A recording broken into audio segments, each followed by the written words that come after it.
Hello friends, my name is Ankit और आज के इस लेक्चर में हम टाइप्स ऑफ फंक्शंस के बारे में पढ़ेंगे। इससे पहले हमने 7 लेक्चर और कवर कर लिए हैं जिनमें कि हमने रिलेशंस और फंक्शंस के इंट्रोडक्शन के बारे में पढ़ा है, जहां पर कि हमने डोमेन और रेंज इस बारे में भी पढ़ा है। आज के इस लेक्चर में हम टाइप्स ऑफ फंक्शन के बारे में पढ़ेंगे जो प्योरली सिर्फ और सिर्फ क्लास 12th में है सीबीएसई बोर्ड में एंड 11th में है आईसीएसई बोर्ड में। 12th में भी है बट 11th में भी कुछ पार्ट जो बेसिक इंट्रोडक्शन है टाइप्स ऑफ फंक्शन का वो आईसीएसई में 11th में भी है, हालांकि सीबीएसई में सिर्फ 12th में है। जो एक 5 नंबर का जो क्वेश्चन आएगा वो यहाँ से आएगा और रिलेशंस में इक्विवेलेंस रिलेशन से आएगा। इधर वो इक्विवेलेंस रिलेशन प्रूव करने के लिए आएगा, I mean reflexive symmetric transitive, या फिर यहाँ से कि कौन से टाइप का ये फंक्शन है, लाइक 1 1 ऑन टू इस टाइप के जो फंक्शन है। फाइन, सबसे पहले हम शुरू कर रहे हैं जो कि फंक्शन है हमारा 1 1 फंक्शन, जिसको कि हम और क्या बोलते हैं, इंजेक्टिव। ये है सबसे पहला टाइप फंक्शन का। ऐसे टोटल कितने टाइप्स हैं? टोटल 4 टाइप्स के फंक्शन हैं। कौन कौन से? 1 1, जो 1 1 नहीं होगा वो मैनी 1 होगा, 2, फिर तीसरा ऑन टू, और जो ऑन टू नहीं होगा वो इनटू। तो टोटल ये 4 है। तो हम सबसे पहले 1 1 के बारे में डिस्कशन कर रहे हैं कि 1 1 क्या होता है। देखिए, हम इस तरीके से इसको समझ सकते हैं कि लेट्स से हमारे पास ये डोमेन है and let's say this is the set of domain and this is the set of को डोमेन। यहां से नाम से समझ में आ रहा है अगर हर एलिमेंट की जो मैपिंग है वो 1 ही होगी, मतलब उसकी सिर्फ और सिर्फ एक इमेज अगर बनेगी। ऑब्वियसली ऐसा भी होता है फंक्शंस में कि ये यहां से यहां भी जा सकता है, but in the case of 1 1 ये पॉसिबल नहीं है। तो इस तरीके से हम मैपिंग नहीं बना सकते हैं। तो अगर मुझे इसकी मैपिंग करनी होगी तो मुझे फिर किसी दूसरे एलिमेंट पे उसको ले जाना पड़ेगा। अगेन 2 एलिमेंट की एक सिंगल एलिमेंट की 2 पर मैपिंग नहीं हो सकती है। ये फंक्शन की डेफिनेशन नहीं है, फंक्शंस में ये वाले रूल को गलत कर रहा है, तो इसलिए ऐसा भी नहीं होगा। अगर मेरे को इसकी इमेज बनानी है तो इसके लिए एक अलग से एलिमेंट लाना पड़ेगा, इसकी इमेज बनानी है तो इसके लिए एक अलग से एलिमेंट लाना पड़ेगा। फंक्शंस की डेफिनेशन क्या है कि सारे एलिमेंट्स का पार्टिसिपेशन जरूरी है और सबकी एक बार इमेज होनी चाहिए खाली। हाँ, 2 एलिमेंट्स एक पर भी जा सकते हैं बट फिर वो फंक्शन की डेफिनेशन होगी, बट वो 1 1 की डेफिनेशन नहीं होगी। तो 1 1 का सिंपल सा मतलब क्या है, हर एलिमेंट की एक इमेज। हाँ, अगर कोई छूट जाए इस साइड तो कोई गलत बात नहीं है, छूट भी सकता है, लेकिन इधर के सब पार्टिसिपेट करेंगे, सब के सब एक एक बार अगर पार्टिसिपेट करेंगे तो ऐसे फंक्शंस को कहते हैं 1 to 1 फंक्शंस। फाइन, इसी तरीके से जो 1 1 नहीं है वो ऑपोजिट है इसका, तो वो क्या हो जाएगा by default, on many 1 function. जैसे कि ये 2 एलिमेंट्स हैं और अगर ये सेम उस पर चले जाएं तो ये कहलाएगा मैनी 1 फंक्शन। बाकी सब सिंगल पे जाते रहें, लेकिन बस कोई भी 2 एक पर चले जाएं तो वो मैनी 1 की कैटेगरी में आएगा। अगेन अगर कोई इसमें खाली छूट भी जाए तो कोई बड़ी बात नहीं है, छूटता है तो भी ठीक है, नहीं छूटता है तो भी ठीक है। ये जो 2 हमने अभी पढ़े 1 1 और मैनी 1, 1 1 एंड मैनी 1, ये दोनों के दोनों अगर आप नोटिस करेंगे तो ये लेफ्ट साइड को टारगेट करते हैं, मतलब ये दोनों के दोनों टारगेट करते हैं किसे, डोमेन के साइड को। मतलब हम डोमेन से जजमेंट लेते हैं कि वो 1 1 है या मैनी 1 है।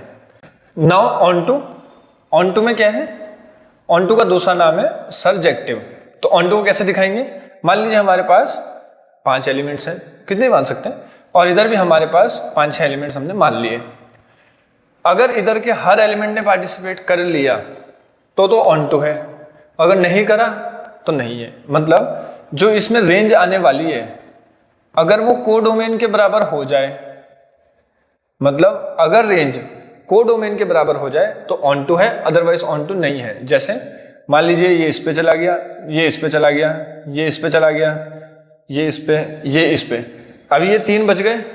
अगर ऐसा केस बनेगा तो ऑन टू नहीं कहलाएगा, बट अभी क्योंकि ऑन टू हम पढ़ रहे हैं तो इसका मतलब सबका पार्टिसिपेशन जरूरी है, इसलिए हम यहाँ से इस तरीके से और भी एलिमेंट्स बना सकते हैं जो कि इस पर जा रहे होंगे। क्योंकि अब सबके सबने पार्टिसिपेट कर लिया है, मतलब जो ये रेंज आ रही है वो इस को डोमेन के बराबर ही है, इसलिए इसको कहेंगे ऑन टू फंक्शन। मतलब जब रेंज को डोमेन के बराबर हो जाए तो ऑन टू, और जब ना हो पाए तो इन टू। मतलब कैसे केस में, जैसे कि यहाँ पे मान लीजिए 2-3 एलिमेंट्स हैं, ये इधर गए, इस तरीके से आपने बनाया तो 1 2 3 और लेट्स से इधर 4 एलिमेंट्स थे, तो जो रेंज है वो आज ये है। जब रेंज को डोमेन के बराबर ना हो पाए तो उसे कहेंगे इनटू। मतलब पॉइंट सिर्फ इतना सा है, हमने डोमेन और रेंज निकालना पहले ही सीख लिया है। ऑलमोस्ट वही सारे के सारे क्वेश्चंस हैं जो बोर्ड में भी आएंगे।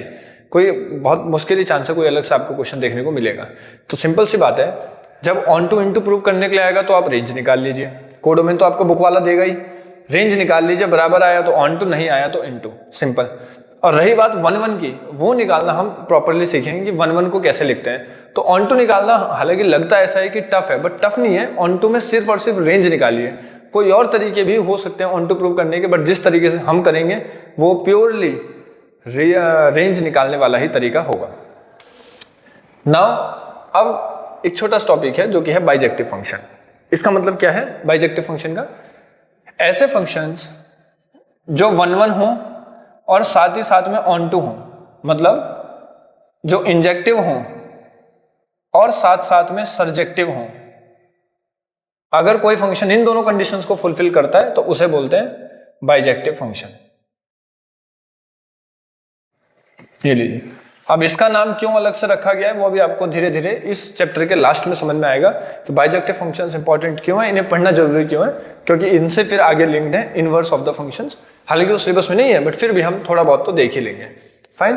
तो ऐसे फंक्शन जो इंजेक्टिव है, मतलब जो 1-1 है और साथ ही साथ में जो ऑन टू भी है, माने सर्जेक्टिव है, मतलब जिनमें रेंज कोडोमेन के बराबर है। इसका मतलब यहाँ का पहला एलिमेंट यहाँ पे गया, 1-1 करना है तो सारे एलिमेंट्स को पार्टिसिपेट करवाना है एक एक बार, और ऑन टू के लिए इधर के भी सबके सब जरूरी है पार्टिसिपेट होना। तो मतलब अगर इधर से वो 1-1 ऑन टू है तो इधर से भी वो 1-1 ऑन टू ही होना चाहिए, दोनों साइड से। फाइन। ऐसे फंक्शंस कहलाते हैं बाइजेक्टिव फंक्शन। काफी इंपॉर्टेंट है, अभी धीरे धीरे समझ में आएगा। तो बोर्ड में कैसा क्वेश्चन आएगा, प्रूव करिए कि जो गिवन फंक्शन है वो बाइजेक्टिव है या नहीं है। इसका मतलब हमें क्या प्रूव करना होगा, 1-1 ऑन टू, बस इतनी सी बात है। अब एक दो छोटे छोटे टॉपिक्स और हैं, जिसमें कि जो सबसे पहला है वो है वर्टिकल लाइन टेस्ट। ना वर्टिकल लाइन टेस्ट बताएगा क्या, पहले तो ये समझिए। मान लीजिए मैं एक कार्टेशियन प्लेन ड्रॉ करता हूं, ये लीजिए, और इसमें एक वर्टिकल लाइन ड्रॉ कर देता हूं, लेट्स से यहाँ पर। वर्टिकल लाइन टेस्ट ये बताएगा कि कोई भी ग्राफ, हम एक इस पे ग्राफ बनाते हैं, ये एक पैराबोलिक ग्राफ है, किस चीज का फंक्शन है, ये फंक्शन कह रहा हूं, graph x equal to y square का एक ग्राफ है। आप इसमें y में जो मर्जी वैल्यू डालते रहिए, चाहे पॉजिटिव डालिए चाहे नेगेटिव, आपको x हमेशा क्या मिलेगा, पॉजिटिव क्वांटिटी ही मिलेगा। ये मैंने इसका ग्राफ बनाया। अब आप खुद सोचिए, इस वर्टिकल लाइन ने इसे 2 पॉइंट्स पर कट किया है, एक यहां पर और एक यहां पर। इसका मतलब 2 डिफरेंट, x की एक वैल्यू ये रही, अब ये वैल्यू कुछ भी हो सकती है, लेट से x इक्वल टू ये 2 है मान लीजिए। x की एक वैल्यू पे, मतलब जब x 2 होगा तो y की मुझे 2 वैल्यूज मिल रही हैं। आप खुद समझिए, यहाँ पर x को 2 की जगह अगर मैं 4 कर दूंगा तो मुझे लगता है आपको ज्यादा आसानी समझ में आएगा। x को अगर लेट से मैंने 4 कर दिया तो यहाँ पे एक ये वैल्यू y की आ जाएगी और एक ये वैल्यू y की आ जाएगी। तो ये जो कोऑर्डिनेट होगा वो क्या होगा, 4, देखिए अगर x की वैल्यू 4 होगी तो y की वैल्यू कितनी आएगी, +2, और दूसरी कौन सी वैल्यू आएगी, -2। तो मतलब एक वैल्यू पे, एक x की वैल्यू पे, तो इसको इस तरीके से करते हैं, एक x की वैल्यू पे आपको 2 y की वैल्यूज मिल रही हैं, जो कि हैं 2 और -2। ये तो जस्ट एक एग्जांपल है, but I am just saying, अगर एक x की वैल्यू पे आपको 2 y की वैल्यूज मिलने लग जाए तो इसको हम क्या कहते हैं कि ये एक फंक्शन ही नहीं है। तो वर्टिकल लाइन टेस्ट बेसिकली क्या चेक करता है कि जो हमने लिखा है, इक्वेशन जो हमने लिखी है, क्या वो फंक्शन है भी या नहीं है। अगर आपने ग्राफ बनाया उसका और आपको एक x की वैल्यू पे 2 या 2 से ज्यादा इमेजेस अगर मिल रही हैं तो फंक्शन नहीं होता है। और वर्टिकल लाइन टेस्ट भी इसी बारे में चेक करता है कि वो फंक्शन है या नहीं है। हमने एक जस्ट एग्जांपल लेके आपको दिखाया है, आप इसमें कुछ और भी एग्जांपल्स हो सकते हैं जिनके ग्राफ इस तरीके के हों, लाइक सर्कल, वो भी पॉसिबल है। सर्कल के केस में भी क्या होता है कि वर्टिकल लाइन टेस्ट इसे भी 2 बार, इसमें तो बहुत सारी जगह जहाँ पे फेल कर सकती है। फाइन। तो इन चीज़ों को छोटा ध्यान रखना है कि वर्टिकल लाइन टेस्ट जब हम बना रहे हैं ग्राफ में, हो सकता है पेपर में सिर्फ ग्राफ आ जाए और पूछे कि ये फंक्शन है भी या नहीं है, तो आपको बस अपने माइंड से ऐसे सोचना है कि क्या उसको वर्टिकल लाइन 2 पॉइंट्स पर कट तो नहीं कर रही है, बस। इसी के जैसा ही है दूसरा हॉरिजॉन्टल लाइन टेस्ट। अब ये भी क्या बताएगा, अब आप खुद सोचिए, इसमें भी हमने एक कार्टेशियन प्लेन बनाया और एक हमने हॉरिजॉन्टल लाइन ड्रॉ करी। इसमें भी मैं एक पैराबोला ही ले लेता हूँ, दोनों में वही लेंगे तो ज़्यादा समझ में आ जाएगा। ये लीजिए, ये हमने एक पैराबोला लिया, इसमें एक बार यहाँ पे कट किया, एक बार यहाँ पे कट किया। इसका मतलब एक x की वैल्यू यहाँ पे और एक x की वैल्यू यहाँ पे। लेट से ये कुछ x की वैल्यू होगी, ये कुछ x की वैल्यू होगी और y की वैल्यू सेम है। ये किस चीज का पैराबोला है? यहाँ पर y क्या है? हमेशा पॉजिटिव, तो y equal to x square, ये इसका ग्राफ है। y यहाँ पर हमेशा पॉजिटिव आ रहा है। अब x की वैल्यू आप मान लीजिए 2 डालते हैं तो y कितना आएगा? 4। और अगर -2 डालते हैं, -2, तब भी कितना आएगा? 4। तो -2 पे भी 4 और 2 पे भी 4। इसका मतलब 2x की वैल्यू जो कि थी एक -2 और एक 2, इन दोनों पे जो आंसर आ रहा है वो क्या आ रहा है? 4 आ रहा है। ऐसे केस को क्या बोलते हैं? Many one function. तो ये किस बारे में चेक करता है कि क्या कोई फंक्शन 1 1 है या मैनी वन है। तो अगर किसी हॉरिजॉन्टल लाइन ने 2 पॉइंट्स पर कट कर दिया तो वो क्या हो जाएगा? अपने आप ही मैनी वन। और अगर उसने नहीं कट किया होता तो वो क्या रहता? 1 to 1 फंक्शन रहता। फॉर एन एग्जाम्पल, जैसे एक्सपोनेंशियल का ग्राफ है, ये रहा e⁻x का ग्राफ है ये। इस केस में आप कहीं से भी अगर हॉरिजॉन्टल लाइन बनाएंगे तो कोई भी टेंशन नहीं होगी। इसलिए ऐसे फंक्शंस क्या कहलाएंगे? 1 to 1 फंक्शन कहलाएंगे और इस टाइप के फंक्शंस कहलाएंगे मैनी वन फंक्शंस। फाइन, तो आई थिंक यहाँ तक काफ़ी आसान है, यहाँ तक बेसिक इंट्रोडक्शन है। अब इसके बाद है जहाँ पर कि हम क्वेश्चन शुरू करेंगे यहाँ से। तो जो अभी इससे पहले था वो सारी की सारी थ्योरी थी। नाउ अब इसमें सबसे पहले हमको जो पेपर में देखना है वो इस चीज़ को नोटिस करना है कि फंक्शन कहाँ से कहाँ तक जा रहा है, और फिर फंक्शन की डेफिनेशन क्या है वो चेक करनी है। 2 ही चीज़ें होती हैं फंक्शन में, domain, codomain and the definition of the function. Fine, अगर आपको ग्राफ समझ में आते हैं फिर तो आप इसका ग्राफ बना के भी सोच सकते हैं। बहुत आसान है, आपने अपने माइंड में इंटरप्रेट कर लिया होगा। पैराबोलिक ग्राफ है, कहाँ से जा रहा है, कहाँ से हट रहा है। फाइन, अगर फिर भी 1 + x², ये हमारे पास एक फंक्शन है। अगर आप इसकी रेंज अगर थोड़ा भी सोचेंगे तो ये पॉजिटिव क्वांटिटी है, 1 से ऊपर इसकी रेंज आएगी। अभी हो सकता है अभी ना समझ में आ रहा हो, बट धीरे धीरे आपको ये चीज़ क्लीन हो जाएंगी अपने आप ही। तो 1 + x² ये ग्राफ है, क्योंकि y = x² ऊपर वाला पैराबोला और 1 ऐड कर दिया तो 1 से शुरू होगा, जो मिनिमम है वो 1 होगा इसका। ये रहा। अब आप खुद सोचिए, क्या ये हॉरिजॉन्टल लाइन टेस्ट को फेल नहीं करेगा? बिल्कुल कर देगा। इसलिए यह फंक्शन एक मैनी वन फंक्शन है। और जो इसकी रेंज है वो भी कोडोमेन के बराबर नहीं है, क्योंकि इसकी रेंज तो 1 to ∞ आएगी, इसलिए यह एक इनटू फंक्शन है। तो ग्राफ्स एक ऐसी चीज है जो कि आपको बहुत इजीली 1 सेकंड में सारी डिटेल्स बता सकती हैं। बट क्योंकि हम लिखना सीख रहे हैं आज के इस लेक्चर में, हम लेक्चर नंबर 8 में हम यह सीख रहे हैं कि जो हमने वही क्वेश्चंस पिक करे हैं खाली जो 1 to 1 नहीं है। हमने सारे के सारे फंक्शंस वही पिक करे हैं जो 1 to 1 नहीं है। ये चीज हमने रिफ्लेक्सिव सिमेट्रिक वाले केस में भी हमने देखी थी कि हम कैसे करेंगे। अगर कोई चीज सही होगी, मतलब अगर कोई चीज 1 1 होगी तो हम उसमें डेफिनेशन देंगे, और अगर कोई चीज गलत होगी तो हम उसमें काउंटर एग्जाम्पल देंगे। ये लीजिए, अगर कोई चीज सही होगी, अभी के लिए तो मुझे पता है कि ये गलत है क्योंकि हमने इस पूरे लेक्चर में ही गलत वाले क्वेश्चंस लिए हैं जो 1 to 1 नहीं है, तो हम हर क्वेश्चन में क्या ढूंढेंगे? काउंटर एग्जांपल ढूंढेंगे। और अगले लेक्चर में हर चीज सही है तो वहां पर हम डेफिनेशन देंगे। इसमें डेफिनेशन देने का तरीका थोड़ा सा अलग है, वो हम अगले लेक्चर में देखेंगे। But for the time being सिर्फ आप अपने माइंड में एग्जाम्पल सोचिए, मतलब ऐसी 2x की वैल्यू सोचिए जिन पे आपको आंसर क्या मिल जाए? एक आंसर मिले खाली, not the 0, but I mean एक आंसर मिले कोई भी। 2x की वैल्यू पे एक आंसर अगर आए तो वो। सबसे पहले हम इसमें भी वही करेंगे, 1 to 1। ये लीजिए, हमने डाला 1 to 1 हेडिंग, वैसे नॉट 1 1 है बट कोई बात नहीं। हमने लिखा लेट, एक मैंने x माना -1 लेट से, तो -1 पर जो आंसर आ रहा है वो क्या आ रहा है? 2। एंड लेट, एक मैंने x माना, मतलब 2x मैं अलग अलग मान रहा हूं, एक मैंने 1 माना, तो f(1) भी क्या आ जाएगा? 2। अब हो गया रहा है 2x तो अलग है बट आंसर सेम आ रहा है, तो कैसे लिखेंगे? सो x1 is equal to fx2, मतलब दोनों के आंसर तो सेम है but x1 is not equal to x2, hence not 1 1। ये लीजिए, अब आप सोच सकते हैं क्या इतना लिखना जरूरी है क्या बोर्ड में? मैं आपको रिपीट कर दूं कि ये question max to max 1 marks में आएगा, उससे बड़ा तो ये क्वेश्चन है नहीं। अब 1 मार्क्स में आएगा, एमसीक्यू ही आएगा, पूछेगा 1 to 1 है, बाइजेक्टिव है या नहीं है। तो आपको सिंपली अपने माइंड में भी, आप रफ में भी अगर कर लेंगे, आप बस 2x की वैल्यू सोचिए। मैं तो लिखना सिखा रहा हूँ तब की बात है, बट इन एनी केस अगर ये 1 नंबर में आ रहा है तो आप डायरेक्टली अपने माइंड में सोच के भी कर सकते हैं। फाइन। अब इसी चीज में ऑन टू दिखाने की ऑन टू है या नहीं है, तो हम ऑन टू के लिए कैसे चेकिंग करेंगे? ऑन टू के लिए रेंज निकालेंगे, let y equal to 1 plus x square. Range निकालने का तरीका हमको आता ही है, हम इस तरीके से लिखेंगे y माइनस 1 रूट में। अब यहां से जो रूट के अंदर वाली वैल्यू होती है वो 0 या उससे बड़ी होनी चाहिए, मतलब y 1 से बड़ा होना चाहिए। इसका मतलब क्या हुआ?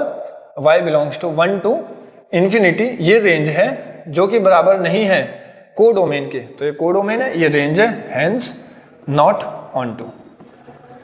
बस सिंपल। ऑन टू का मतलब क्या है कि रेंज कोडोमेन के बराबर आनी चाहिए थी। वापस से बोल रहा हूँ एक चीज, हो सकते हैं इसके कोई और तरीके भी हों, आपको आसान भी लग रहे हो, बट मैं एक चीज रिपीट कर दूं कि अब जो क्वेश्चन पेपर्स आ रहे हैं, लाइक 2023-24 का जो क्वेश्चन पेपर था, उसमें मैं सेट का नंबर तो भूल गया हूँ, आई थिंक 6541 सेट नंबर था वो, जिसमें कि यह क्वेश्चन था कि आप पहले तो यह चेक करिए कि 1 ऑन टू है या नहीं है, और ऑन टू चेक करने के बाद यह बताइए कि अगर ये ऑन टू नहीं है तो फिर वो कौन सा सेट होता है कि जब ये ऑन टू हो जाता। मतलब अब जैसे इस केस में ये ऑन टू अभी नहीं है क्योंकि कोडोमेन ये दिया हुआ, बट अगर कोडोमेन यह दिया होता तो हम बोलते कि ऑन टू है। तो बोर्ड में यही चीजें अब से आ रही हैं कि चेक करिए कि 1 ऑन टू है या नहीं है, और अगर ऑन टू नहीं है तो फिर ये कौन से सेट पर ऑन टू होता। इसका मतलब आपको रेंज तो निकालनी ही पड़ेगी, चाहे आप इसमें कोई और मेथड भी सीख लीजिए। इसमें कुछ और मेथड्स भी हैं कि लाइक y को पुट करते हैं फिर वो x कुछ समथिंग लाइक दैट, कुछ तो है, वो बहुत बेकार मेथड है। तो I mean the point is कि आपको रेंज निकालना आना चाहिए, बस इतनी सी बात है। Fine. Now the next question is okay, from natural number two natural number and the function is same. अब आपको बताने क्या 1 है या नहीं है। अगेन हम सेम चीज वही सोचेंगे। नेचुरल नंबर के केस में इसका ग्राफ ऐसा हमने बना भी रखा था, ऐसा था। नेचुरल नंबर इसके आगे से ही शुरू होते हैं, मतलब ये तो फिर ग्राफ होता ही नहीं अगर ऐसा कुछ होता। अगर सोचे अगर ये ग्राफ होता ही नहीं तो आप इसमें जितने मर्जी आप हॉरिजॉन्टल लाइन डालते रहिए, कभी गलत नहीं होगा, 1 हो जाएगा इसका मतलब, क्योंकि ये 1 हो जाएगा। अच्छा मुझे भी नहीं पता था कि इसमें एंड टू एंड पे ये हो जाएगा, मैंने जस्ट डाल दिया था ये क्वेश्चन। क्योंकि ये 1 है तो इसलिए आज इसको करने का तरीका थोड़ा सा डिफरेंट चलेगा, क्योंकि ये 1 है। मैंने चेक कर लिया है, मतलब आप भी अपने माइंड से ऐसा सोच सकते हैं कि 1 रखा, 2 रखा, 3 रखा, 4 रखा, हर बार नंबर अलग अलग रख रहा हूँ तो हर बार अलग अलग आंसर आ रहा है। जब हर बार अलग अलग आंसर आ रहा है इसका मतलब ये 1 to 1 फंक्शन है, क्योंकि आप 2 नंबर ऐसे सोच ही नहीं पाए जिन पे सेम आंसर आ रहा है। फाइन, मैंने इस तरीके सोच लिया, आप किसी भी तरीके सोच सकते हैं, कोई बड़ी बात नहीं है। क्योंकि ये 1 है तो आज करने का तरीका क्या है, late fx1 equal to fx2। मतलब मैंने कहा कि 2 अलग अलग x पे सेम आंसर आ रहा है, fx1 इक्वल टू fx2। इसका मतलब क्या हुआ कि जो fx1 है वो तो ये रहा और fx2 भी यही है। कॉन्ट्राडिक्टरी है, देखना किस तरीके से। मैंने 2 x1 x2 माने और मैंने कहा उनके आंसर सेम है। अगर मैं यह प्रूव कर दूं कि ये दोनों नंबर भी सेम ही है, ये दोनों number x1 equal to x2 ही है, तो मेरा काम बन जाएगा। मतलब मैंने कहा 2 अलग अलग नंबर पे सेम आंसर आ रहा है, लेकिन मैं इसमें सॉल्विंग करते करते यह प्रूव अगर कर दूं कि ये दोनों नंबर्स भी क्या है, सेम ही है। हमने कॉन्ट्राडिक्टरी मतलब जो एज्यूम कर रहा था वो गलत एक तरीके से, तो हमारा काम बन जाएगा। हमने कहा let fx1 equal to fx2, so I can say 1 plus x1 का square equal to 1 plus x2 का स्क्वायर, 1 से 1 कैंसिल, ये लीजिए। अब अगर आप इसको काट देंगे डायरेक्टली तो ये एक सही चीज नहीं है, ऐसे काटना नहीं चाहिए, क्योंकि अगर आप इसे यहाँ पे काट देंगे तो कल के दिन अगर यहाँ पे real number two real number लिखा होगा तब भी वो 1 हो जाएगा, क्योंकि x1 इक्वल टू x2 तब भी आ ही जाएगा। तो हमेशा इस पूरे के पूरे चैप्टर में क्या पूरी मैथ्स में ही आप कभी भी इस तरीके से ना काटें, सबको पहले लेफ्ट साइड में लाएं, फिर फॉर्मूला लगाएं इस तरीके से, and then x1 minus x2 0 आना चाहिए या फिर x1 प्लस x2 0 आना चाहिए। So from here I can से, यहां से मैं ये बात बोल सकता हूं कि x1 किसके बराबर होना चाहिए, x2 के, और यहां से क्या बोल सकता हूं कि x1 किसके बराबर होना चाहिए, माइनस x2 के।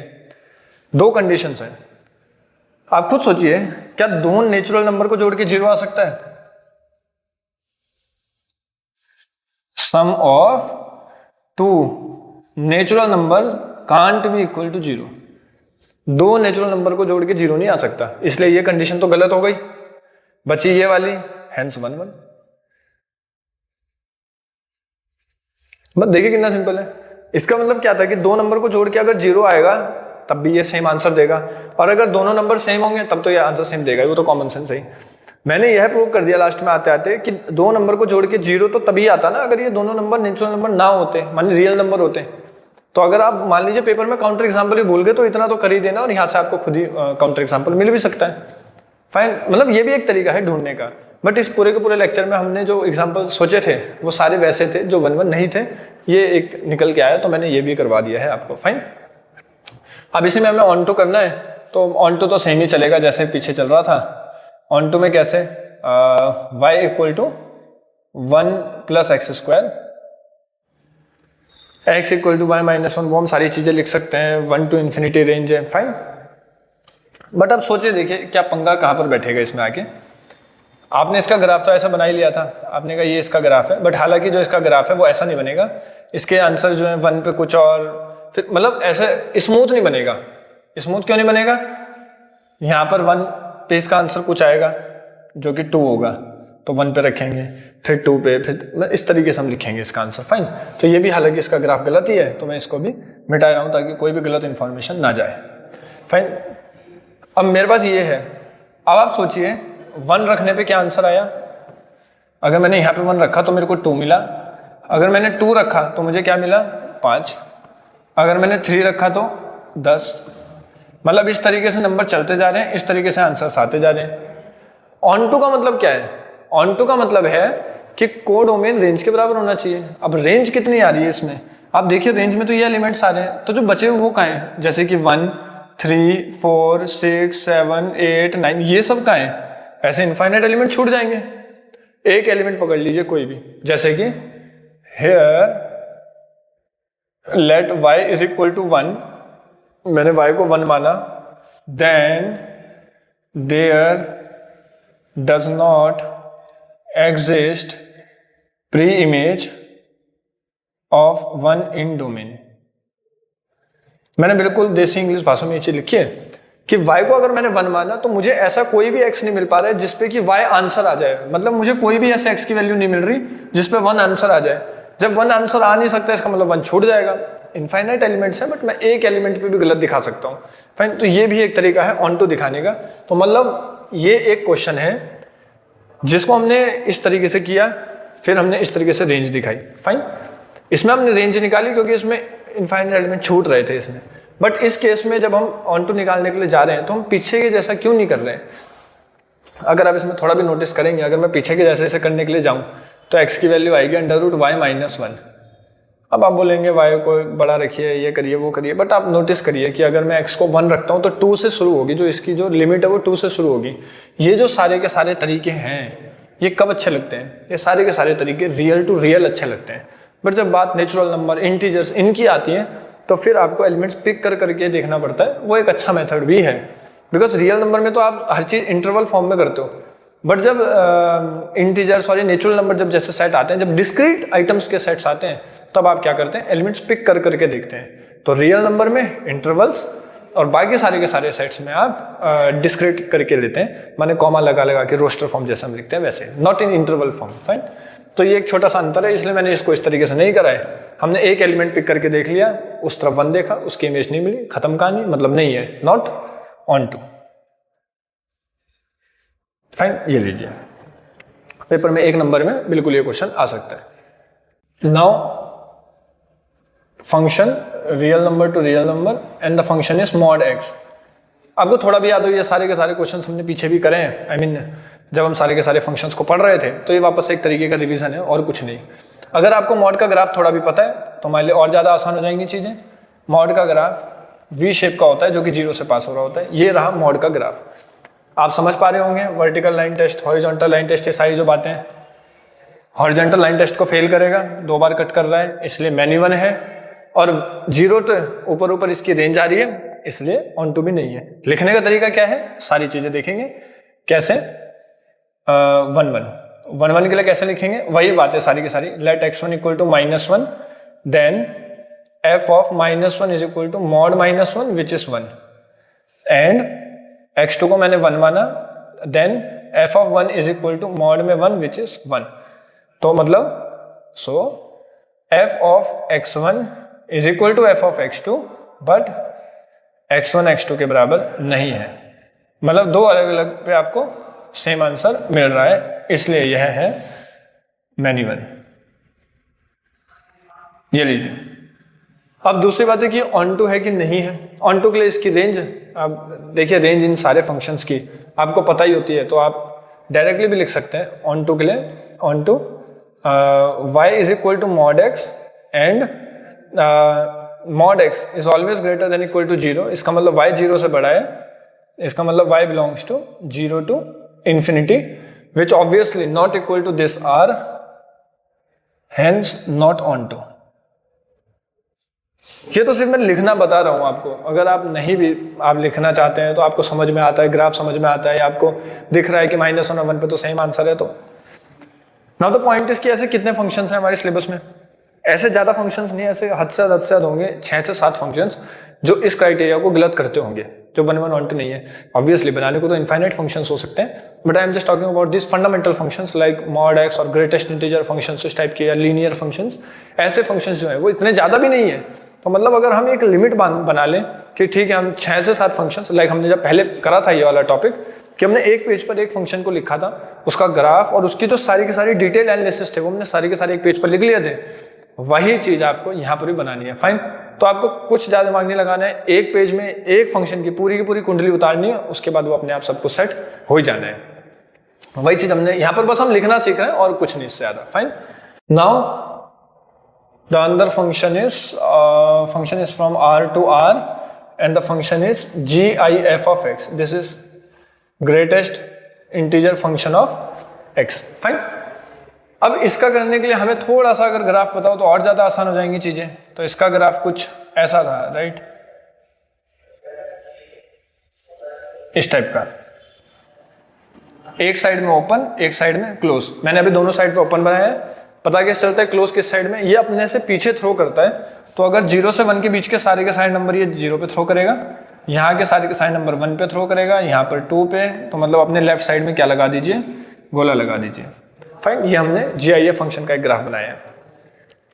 अगेन वैसे तो देखकर भी समझ आ ही रहा है, आप ये तो बहुत गंदा ही काट रहा है। अगर आप इसमें एक भी लाइन ड्रॉ करते हैं तो इनफाइनाइट पॉइंट्स पे उसने कट कर दिया है। हॉरिजॉन्टल लाइन टेस्ट को फेल कर रहा है बुरी तरीके से, और रेंज तो मतलब इसमें दिख ही रही है कि कितना ज़्यादा टूटा फूटा इसमें जो आंसर्स हैं वो आते हैं।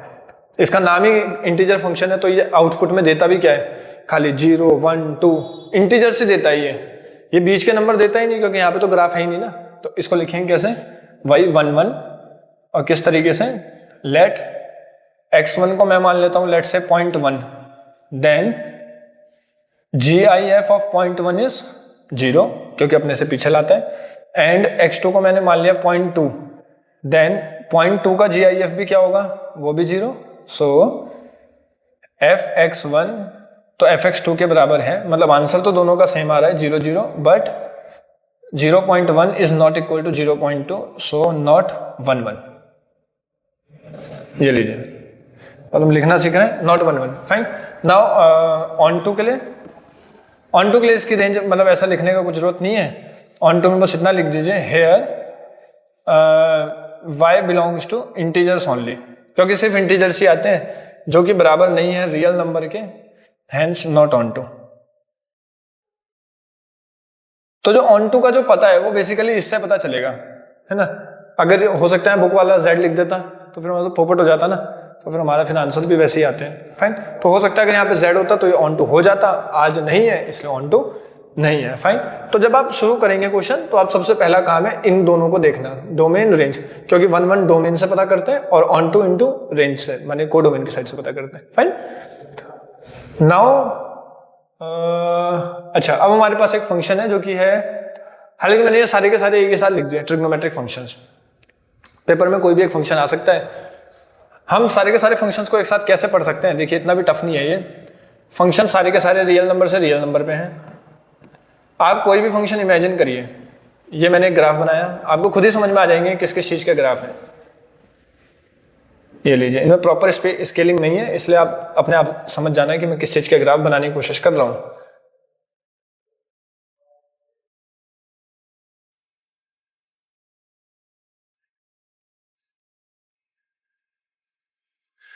ये लीजिए, ये मैंने साइन कॉस टेन 3 ग्राफ बनाए हैं। कॉसेक का भी आप बना सकते हैं। किस तरीके से बनता है कॉसेक का? जहां पर साइन नहीं है वहां पर कॉसेक है, इसका मतलब ये लीजिए, ये लीजिए, ये लीजिए, इसी टाइप का होता है कॉसेक का ग्राफ। जहां पर साइन नहीं है वहां पर क्या है, अपने आप ही वहां पे अपने आप कॉसेक है। फाइन। इसी तरीके से यहां पर भी आप बना सकते हैं, जहां पर कॉस नहीं है वहां पर क्या है, वहां पर सेक है। ये लीजिए, और जहां पर टेन नहीं है वहां पर कॉट है। ऐसा बोलना थोड़ा अजीब होगा, इसलिए कॉट का ग्राफ थोड़ा सा ऐसा है। कॉट 0 पे, कॉट का मतलब क्या है, कॉस अपॉन साइन, तो वहां पर वो अनडिफाइंड होता है। इसलिए जब हम कॉट का जब ग्राफ बनाते हैं तो अब तो यहाँ पे सब कुछ घचड़ पचड़ हो गया, इसलिए ऐसा बनेगा जो कॉट का ग्राफ बनेगा, इस तरीके से। फाइन, ठीक है, आपको बस थोड़ा थोड़ा समझ में आना चाहिए, बाकी तो अपने आप सारी चीजें हो जाएंगी। Sine cosec, cos sec, tan cot.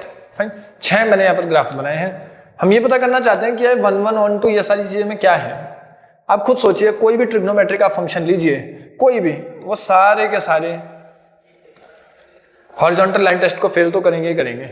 मतलब ये कुछ ऐसी बात हुई कि जैसे साइन 0 डिग्री भी वही होता है, साइन 180 डिग्री भी वही होता है, सारे के सारे आंसर 0 ही होते हैं। तो मतलब मैंने 2 ऐसी एक्स की वैल्यू ढूंढ ली जिन पे आंसर मुझे सेम मिल रहा है। सेम आप कॉस में भी ढूंढ सकते हैं, cos 90 degree, cos 270 degree. Ten में भी टेन 0, टेन 180 डिग्री 0 होता है। फाइन, अब रही बात ऑन टू इंटू की, तो इसकी रेंज क्या है, साइन की रेंज क्या होती है, -1 to 1। कॉस की रेंज भी यही होती है, तो ये साइन और कॉस की रेंज होगी, जो ऑब्वियसली बराबर नहीं है रियल नंबर के, मैं इसके हिसाब से चल रहा हूँ अभी। टेन की रेंज क्या होती है, रियल नंबर। कॉट की रेंज क्या होती है, रियल नंबर। तो ये दोनों के दोनों क्या हो जाएंगे, ऑन टू हो जाएंगे। बट ये 6 के 6 ये क्या है, मैनी वन, क्योंकि पीरियडिक फंक्शंस होते हैं ना, तो ये सारे के सारे हैं मैनी वन। और एक्सेप्ट दीज 2, ये चारों के चारों साइन कॉस कॉसेक सेक, ये चारों के चारों क्या है, many one, many one sorry into, क्योंकि इनकी रेंज या तो ये है या फिर r माइनस दिस, क्योंकि जहां पर cos sec नहीं है वहां पर फिर r माइनस हो जाएगा ये। फाइन, तो इतनी सी बात है कि जो ट्रिग्नोमेट्रिक फंक्शंस होते हैं वो सारे के सारे मैनी वन होते हैं, एंड एक्सेप्ट दीज 2 सारे के सारे इनटू होते हैं। तो इनके ग्राफ से आपको ज्यादा समझ में आ सकता है कि चल क्या रहा है। नहीं आता है तो वैसे भी कोई इतना टफ तो है नहीं, इसका तो टेबल भी कई बार टीचर्स रटवा देते हैं 11th में कि इनके डोमेन रेंज क्या क्या है। फाइन, नाउ ओके, अब है हमारे पास एक बहुत मजेदार क्वेश्चन, रियल नंबर से रियल नंबर और फंक्शन है x upon x square plus 1। Very very very important question. ये हमने डोमेन रेंज में भी किया था और यहाँ पर फिर से है, बार बार आएगा, बार बार करेंगे, जितने बार हम करेंगे उतना ही अच्छा है इस क्वेश्चन को करना। हद से ज्यादा अच्छा क्वेश्चन है ये, इसमें डोमेन रेंज निकालना तो बिल्कुल आना ही चाहिए, साथ ही साथ में 1 1 ऑन 2 की भी हम इसमें चेकिंग करेंगे तो और ज्यादा मजा आएगा इसको लेने में। सबसे पहला काम है, बताइए कि ये 1 1 है या नहीं है। अब अगर आप इसमें अपने माइंड से अगर सोचने लगे कि 2 ऐसे नंबर सोचूं लाइक 0 और 1 पे, 1 और -1 पे, 2 और -2, समथिंग लाइक दैट, तो बहुत कम उम्मीद है कि आपको इसमें आंसर मिल जाएगा। जब आपको आंसर नहीं मिलेगा तो बोर्ड में भी आप कैसे शुरू करेंगे, क्योंकि एटलीस्ट कुछ तो नंबर मिले, चाहे वो ठीक हो ना हो वो तो अलग कहानी है, कुछ नंबर तो मिले। तो late fx1 is equal to fx2, यहीं से शुरू करते हैं।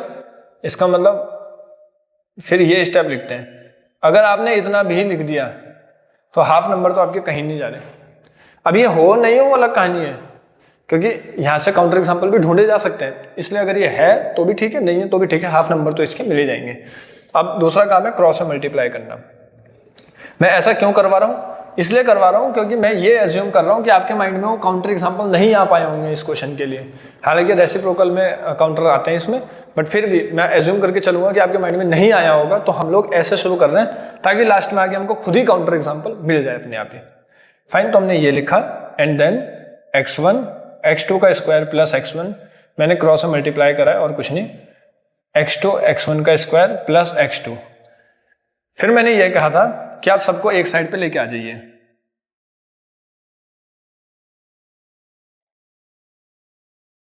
ये लीजिए, अब जो हमारे पास दो हैं कौन कौन से, दिस एंड दिस, इनमें कॉमन ले लीजिए, क्या चीज कॉमन आ रही है आपको खुद ही दिख जाएगा। x1 x2 कॉमन है तो बचेगा क्या, x2 माइनस x1, फिर प्लस मैंने 1 और x1 minus x2 equal to 0, ये बचा। अब आप इसमें थोड़ा सा इसको ठीक करिए, मतलब आप इसको अगर घुमा देंगे तो x1 x2, x2 minus x1, यहाँ पे माइनस का साइन आप चेंज कर दीजिए, 1 x2 minus x1 equal to 0। क्या चीज कॉमन आ रही है, x2 माइनस x1 दोनों में कॉमन आ रहा है, and x1 x2 minus 1 equal to 0। सो इधर ये 0 होगा या फिर ये 0 होगा, फाइन, ऐसे ही करते हैं हम।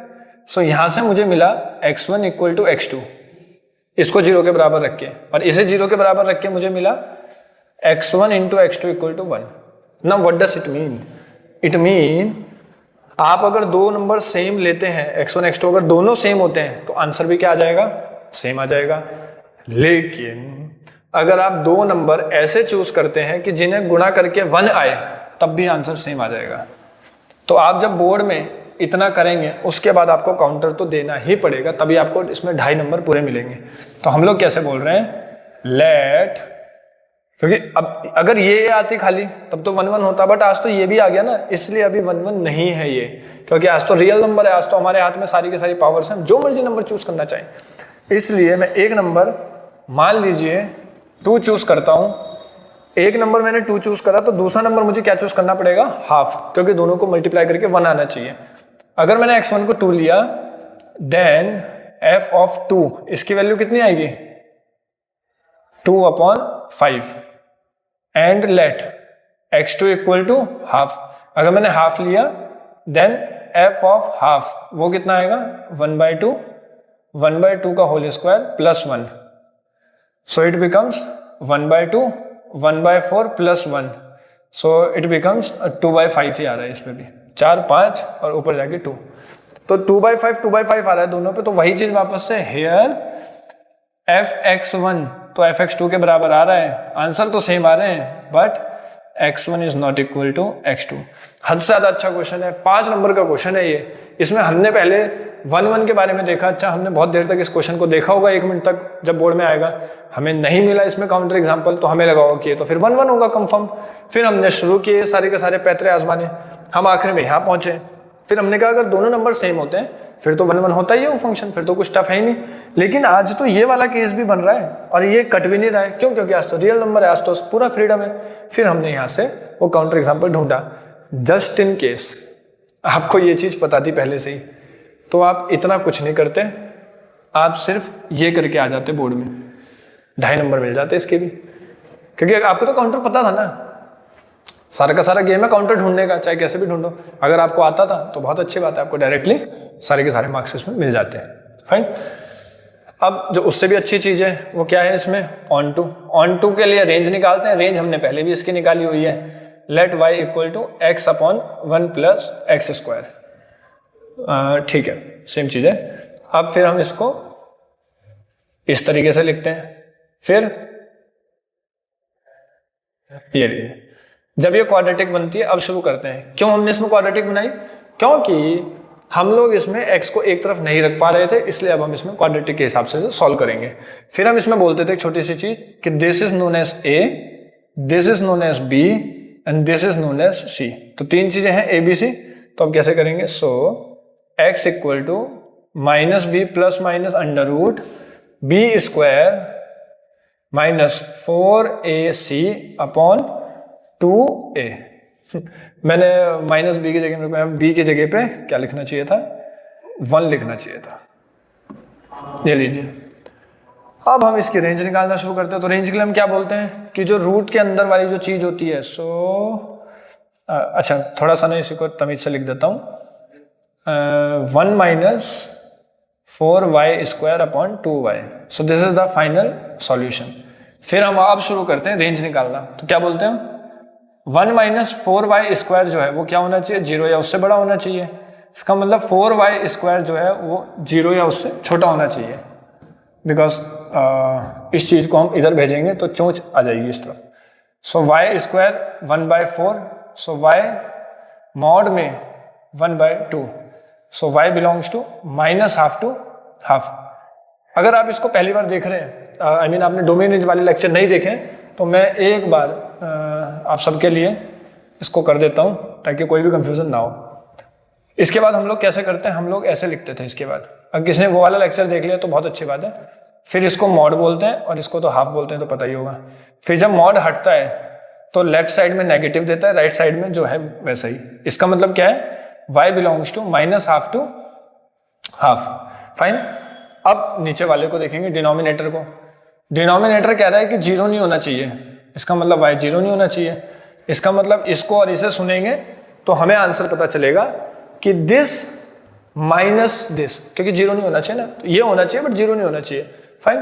बट इसमें एक जो छोटी सी जो मुसीबत थी जो लास्ट में आती है वो क्या है, अगर आप इसमें x को जीरो रख देंगे, let's say this is zero, तो y की वैल्यू कितनी आ जाएगी, 0/0 + 1 इज 0। मतलब जीरो रखने पे जीरो आंसर आ रहा है, जीरो आंसर आ रहा है, बट ये कह रहा है जीरो आंसर नहीं आ सकता। बट मैंने तो क्वेश्चन में ही ट्राई कर लिया ना, मैंने तो जीरो क्वेश्चन में ही रख के देख लिया। So if x equal to 0 then y is equal to 0। इसलिए ये वाला केस अपने आप ही क्या हो जाएगा, खत्म हो जाएगा।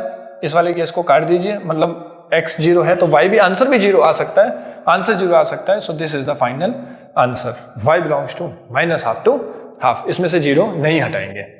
फाइन। तो ये एक हद से ज़्यादा अच्छा क्वेश्चन है। हमने इसको डोमेन रेंज में भी करा था, आप पिछला लेक्चर भी देख सकते हैं इस चीज़ के लिए, और 1-1 ऑन 2 के लिए तो आपने देख ही लिया है, उसके लिए तो और ज़्यादा ये चीज़ मज़ेदार थी। फाइन। आई होप आपको ये हद से ज़्यादा एक इंपॉर्टेंट क्वेश्चन ये समझ में आया होगा। आप इसको एक बार खुद से भी ट्राई करेंगे तो और मजा आएगा आपको। अब हमारे पास एक फंक्शन है x3। नाउ अब हमें ये बताना है कि ये 1-1 ऑन 2 है या नहीं है। तो 1-1 ऑन 2 के लिए अगेन वही चीज़ है। अच्छा, ये 7th क्वेश्चन है, इसके बाद सिर्फ एक क्वेश्चन और है 8th एंड देन 8 क्वेश्चन हम इसमें करेंगे आज। x3 है, अगर हमें इसका ग्राफ पता है फिर तो बहुत ही अच्छी बात है। हालांकि इसका जो ग्राफ है वो थोड़ा सा इस टाइप का होता है, तो अगर ये पता है तो भी अच्छा है, क्योंकि आप इसमें अगर देखेंगे तो ये हॉरिजॉन्टल लाइन टेस्ट को बिल्कुल पास करता है, इसलिए यह 1-1 फंक्शन है। और पूरा का पूरा सबसे नीचे से सबसे ऊपर तक भी जा रहा है, मतलब पूरी की पूरी y एक्सिस को भी ये कंज्यूम करता है, इसलिए यह एक ऑन टू फंक्शन भी है। तो ये 1-1 ऑन टू फंक्शन है x3, बट फिर भी लिखने का तरीका हम देखेंगे तो आपको भी ज़्यादा मजा आएगा और समझ भी आएगा। तो आज ओके, इसमें हमें काउंटर ढूंढने थे, बट इसमें ये भी एक क्वेश्चन आ गया, तो कैसे करेंगे शुरू। लेट सबसे पहला काम है fx1 1-1, मतलब आप दो ऐसे इंटीजर्स नहीं ढूंढ सकते कि जिनपे कि आपको सेम आंसर मिलेगा। मतलब 1 पे इसका आंसर 1 आता है और -1 पे इसका आंसर -1 आता है। लाइक 2 पे इसका आंसर 8 आता है और -2 पे इसका आंसर -8 आता है ना। सो fx1 equal to fx2, then x1 का cube is equal to x2 का क्यूब। वैसे रटाने के लिए तो मैं ये बता सकता हूँ कि जब ऑड पावर्स होती हैं आप डायरेक्टली भी कट कर सकते हैं, power x1 equal to x2 1-1। Fine, ऐसे भी आप सोच सकते हैं, बट फिर भी मैं आप लोगों को बिल्कुल एकदम फंडामेंटली बताने की कोशिश करूंगा। जैसा हमने पिछले बार बताया था कि पावर्स को कट मत करिएगा। a³ माइनस b³ का फॉर्मूला क्या है, a minus b a² plus ab plus b² equal to 0। Fine. Now just think कि इधर ये 0 होगा या फिर ये 0 होगा, बट अगर आप थोड़ा भी इसमें नोटिस कर सकते हैं, हमें इंटीजर्स पिक करने हैं। इंटीजर्स नेगेटिव पॉजिटिव दोनों होते हैं। आप इस वाले स्टेटमेंट को 0 नहीं कर सकते, आप करके देख लीजिए, चाहे 0 नहीं हो सकता। आप इसमें कोई भी इंटीजर रख लीजिए, मतलब x1 x2 दोनों अलग अलग होनी चाहिए। मतलब अगर आप एक को 0 बोलते हैं, x1 को अगर आपने 0 कहा तो आपको x2 को कुछ और ही नंबर लेना पड़ेगा, तो वो 0 नहीं हो पाएगा। और 0 करने के लिए आप माइनस अगर सोचें कि मैं माइनस कर दूंगा तो ये स्क्वायर टर्म्स हैं, ये हमेशा पॉजिटिव रहेंगी, ये नेगेटिव रहेगी। अगर आप ऐसे भी सोचते हैं तो आप कैसे भी इसमें कर लीजिएगा, ये कभी भी 0 नहीं होगा। तो जब 0 होगा वो सिर्फ कौन होगा, this term. So x1 equal to x2 hence 1-1। Fine. तो 1-1 के लिए इस तरीके से हम लिख सकते हैं इसमें। एंड रही बात, अच्छा इसमें भी लिख देना this can't be equal to 0, ये लीजिए। नाउ ऑन टू के लिए कैसे दिखाएंगे, y equal to x³, so x equal to cube root of y। अब देखिए, मैंने जो पिछले बार आपको बताया था, अगर रियल नंबर से रियल नंबर होती है दुनिया, फिर तो कोई टेंशन ही नहीं है, फिर तो हर चीज़ ठीक है। बट आज ना थोड़ी सी मुसीबत तो है। क्या, हमारी जो दूसरी साइड है ना वो भी बेचारी इंटीजर्स की है, इंटीजर्स की है। तो अगर आपने बोला 0, मैं 0 ले रहा हूँ, तो 0 कहाँ पर जाएगा? 0 पे। 1 कहाँ पे जाएगा? 1 पे। 2 कहाँ पे जाएगा? 8 पे। 3 कहाँ पे जाएगा? 27 पे। -1 कहाँ पे जाएगा? -1 पे। -2 कहाँ पे जाएगा? -8 पे। समझ तो आ रहा होगा। बट 1 से लेके 8 के बीच के नंबर कहाँ हैं? 2, 3, 4, 5, 6, 7, ये सब कहाँ हैं? इनकी तो आपको प्री इमेज मिल ही नहीं पाई।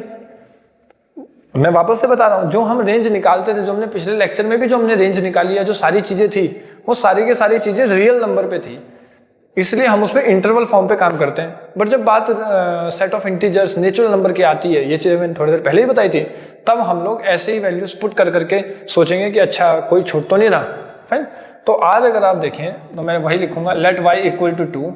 मैंने y को 2 एज्यूम करा। अगर y 2 है तो क्यूब रूट ऑफ 2 कितना होता है? वो जो भी होता हो वो इंटीजर तो नहीं होता। Fine. So let y equal to 2, then there does not exist pre image of 2 in domain. मतलब 2 की प्री इमेज एग्जिस्ट नहीं कर रही है, इसलिए यह ऑन टू नहीं है, हेंस इनटू। ले लीजिए, ये इतने सारे तो बेचारे एलिमेंट छूट ही जाएंगे, रेंज तो इसकी छोटी सी आ रही है। फाइन। तो ऐसे सोचना है, मतलब जब बात नॉर्मल है, अगर बातें नॉर्मल है, जैसे कि यहाँ पर दिख ही रहा है z टू z है, तो 1 1 के लिए तो आपने तरीका फंडा अपना लिया। बट जब बात ऑन टू की आती है तो आपको ध्यान देना है कि क्या z या कुछ ऐसे तो नहीं है nz, तो एलिमेंट्स पिक कर करके देखेंगे। अदरवाइज रियल नंबर है फिर तो आप नॉर्मल रेंज निकालिए जैसे निकालती हैं। फाइन। आई होप आपको ये चीज समझ आई होगी। And this will be the last question of today which is man on two. तो आज हम जितने भी क्वेश्चंस कर रहे हैं वो सारे के सारे ऑलमोस्ट कैसे हैं, जिनमें या तो 1 1 फेल हो रहा है या ऑन टू फेल हो रहा है, मतलब कोई एक तो है जो कि फेल तो हो ही रहा है। फाइन। अगले लेक्चर में हम वो सारे के सारे क्वेश्चंस करेंगे जिनमें दोनों की दोनों चीजें क्या हो रही होंगी, पास हो रही होंगी। इसीलिए आज कुछ कुछ ऐसे क्वेश्चंस भी आए, जैसे कि ये भी एक क्वेश्चन है, ये 1 1 नहीं है, मैन 1 है, बट ऑन टू है ये। फाइन। तो हमने कहीं पर किसी तरीके से किया है, कहीं पर किसी तरीके से किया है। फाइन। सबसे पहला काम है, इसमें एक फंक्शन है जो कि इतना बड़ा है, ये लीजिए फंक्शन है नेचुरल नंबर से नेचुरल नंबर पे। आपको यह बताना है, ये दोनों है फंक्शन की डेफिनेशन है। अगर n ऑड है तो ये, और n इवन है तो ये। ठीक है। आपको बताना है कि मैन इवन फंक्शन है। तो मैन इवन का मतलब क्या है? दो आप ऐसे x की वैल्यूज ढूंढ दीजिए जिन पे सेम आंसर आ रहा हो, ये मैन इवन है। अब तो इसमें लिखा है तो ढूंढ भी सकते हैं। अब सोचिए आप, लेट n इक्वल टू 1 मानिए, 1 ऑड होता है, देन f ऑफ 1, अगर मैं 1 रखता हूं तो यहां ऊपर वाले में रखूंगा 1 + 1/2 which is equal to 1 only. And अगर मैं n को 2 मानता हूं, then f of 2 equal to 2/2 which is 1 only. तो मतलब दो अलग अलग n की वैल्यू पे 1 और 2 पे मुझे क्या आंसर मिल रहा है? 1 आंसर मिल रहा है। तो कैसे लिखेंगे? So f of n1 is equal to f of n2, but n1 is not equal to n2, not 1 1। ले लीजिए, ये तो हुई सिंपल सी कहानी। अब है सारे का सारा गेम ऑन टू का। तो ऑन टू ऐसे क्वेश्चंस में थोड़े से आड़े तिरछे तरीके से काम करते हैं। मैं क्या लिख रहा हूं? Let y equal to n + 1/2। मैंने ये लिखा, मैंने मतलब एक केस एज्यूम करा, ये वाला ऊपर वाला। मैं दूसरा भी ले सकता हूं, अभी देखना कैसे। सो यहां से जो n की वैल्यू आएगी वो कितनी आएगी? 2y - 1। यही हम करते हैं, x को एक तरफ रखते हैं, बाकी सबको दूसरी तरफ। ऑन टू के लिए यही करना होता है। आप जस्ट इमेजिन करिए, मुझे n क्या रखना है? ऑड। मुझे ऑड नंबर चाहिए यहां पे। आप y की क्या वैल्यूज रख सकते हैं? आप तो y की दुनिया की कोई भी नंबर रख दीजिए। आप y में चाहे रियल नंबर ही रख दो, बट हालांकि बुक वाले ने बोला है कि क्या रख सकते हो, खाली आप नेचुरल नंबर रख सकते हो। तो अगर आप यहाँ पे नेचुरल नंबर ही रख सकते हो, तो आपने यहाँ पे मान लीजिए 1 रखा, तो 1 पे आपको क्या मिलेगा? 1। आपने अगर यहाँ पे 2 रखा तो आपको क्या मिलेगा? 4 - 1 इज 3। अगर आपने यहाँ पे 3 रखा तो आपको 5। आपको n तो ऑड नंबर तो मिल ही रहे। इसका मतलब y तो कोई भी नंबर आप रख सकते हो, है ना? मतलब अगर आप इमेजेस की अगर बात करोगे, तो मैंने ये बहुत सारे डॉट्स मारे, मैं इधर चला गया, ये बहुत सारे डॉट्स हैं। मतलब जो 1 है वो कहाँ जा रहा है बेचारा? 1 + 1/2 कहाँ जा रहा है? 1 पे। 2 कहाँ जा रहा है? वो भी 1 पे। फिर 3 कहाँ जा रहा है? 3 जा रहा है 2 पे, फिर 4 कहाँ जा रहा है, वो भी 2 पे जा रहा है, फिर 5 कहाँ जा रहा है, वो 3 पे जा रहा है, 6 कहाँ जा रहा है, वो भी 3 पे जा रहा है। मैनी वन है, फोटो से तो समझ में आ ही रहा है, बट उधर के भी तो सारे के सारे एलिमेंट्स कंज्यूम होते जा रहे हैं धीरे धीरे धीरे धीरे। मतलब अगर आप खाली एक साइड भी अगर देखें तो आप एक साइड से भी देखेंगे कि y के सारी वैल्यूज में मुझे x की वैल्यूज मिलती जा रही है। मतलब ऐसी कोई भी वैल्यू है जो इधर छूटेगी नहीं। सो I can say, so therefore y belongs to natural number. आप कोई भी नंबर रख दो और ये किसके बराबर है, ये तो है ही नेचुरल नंबर के बराबर, हेंस ऑन टू। तो रेंज जो है वो कोडोमेन के बराबर आ रही है, हेंस ऑन टू। दूसरे केस की भी इसमें जरूरत नहीं है, आपका एक ही केस से ही काम बन जाएगा इसमें सारे का सारा। फाइन, आई होप आपको यहाँ तक चीजें समझ में आई होंगी हमने क्या करा है। अब एक ये लास्ट क्वेश्चन है जो कि होमवर्क का है, तो शायद ये क्लियरली विजिबल होगा नहीं होगा, मैं एक बार रीड भी कर देता हूँ। इसमें लिखा है कि एक फंक्शन है सिग्नम फंक्शन, जो रियल नंबर से रियल नंबर पे डिफाइन है। ये फंक्शन की डेफिनेशन है इतनी, 1 0 -1, ये आपको पता ही है, सिग्नम फंक्शन हमने पहले पढ़ा भी है। आपको यह बताना है कि ना तो ये 1 1 होता है और ना ही ऑन टू होता है। ग्राफ से भी देखकर बता सकते हैं, बहुत अच्छा है। वहां से नहीं बता सकते हैं तो फिर 2 वैल्यूज को लीजिए, सेम आंसर दीजिए, ऑन टू के लिए रेंज निकालिए, वहां से भी आप इसको बता सकते हैं। फाइन, तो आज के इस लेक्चर में मैं वापस से बता रहा हूँ कि हमने क्या करा है। हमने टाइप्स ऑफ फंक्शंस के बारे में इस लेक्चर में पढ़ा है। आज से पहले 7 लेक्चर्स में हमने relations and basic introduction of function, जिसमें कि हमने डोमेन रेंज, ये सारी की सारी चीजें पढ़ी थी। आज के इस लेक्चर में हमने 12th क्लास का जो टॉपिक है टाइप्स ऑफ फंक्शन, जिसमें कि हमने 4 टाइप के functions, 1 1, many one, onto, into, इनके बारे में पढ़ा है। Bijective function, vertical line test, horizontal line test, इन सब के बारे में पढ़ा है। कुछ क्वेश्चंस थे 8 से 10 क्वेश्चन, वो हमने देखे। आप लोग से भी मेरी विनती है कि आप लोग भी और ज्यादा से ज्यादा क्वेश्चंस करने की कोशिश करिए, ढूंढिए जो 1 1 ऑन टू नहीं है। पहले ऐसे क्वेश्चंस करने की कोशिश करेंगे तो आपको ज्यादा काउंटर समझ में आएंगे, काउंटर देते कैसे हैं, क्योंकि अल्टीमेटली आप लिखना तो सीख ही लेंगे। अब जो हमारा नेक्स्ट लेक्चर है, लेक्चर नंबर 9th, उसमें हम लोग क्या करेंगे, उसमें हम सिर्फ और सिर्फ वही क्वेश्चंस पिक करेंगे जो 1 1 भी है और ऑन टू भी है।